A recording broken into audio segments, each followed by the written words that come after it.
مين البديل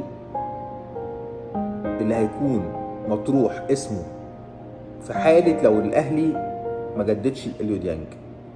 البديل وبشكل أنا واثق فيه 100% هو حمدي فتحي. حمدي فتحي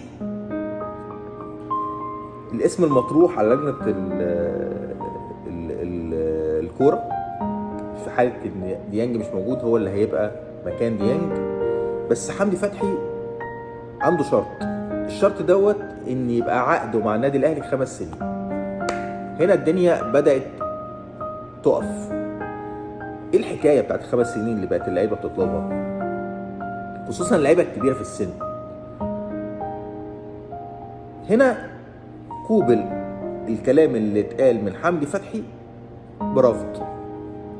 ليه؟ عشان حته السن اللي انا لسه قايلها ديت. انت سنه كبير، فمش المده دي مش هتبقى مناسبه للتعاقد مع اي لاعب، عشان طبعا النادي الاهلي انت زي ما تبقى فاهم كده في حاله انتهاء العقد يقدر يكسب في اللاعب، في حاله بيعه لازم يبقى سنه صغير عشان يقدر يبقى فيه تفاوض وعروض جايه للاعب. ده فيما يخص اليو ديانج بالتفصيل.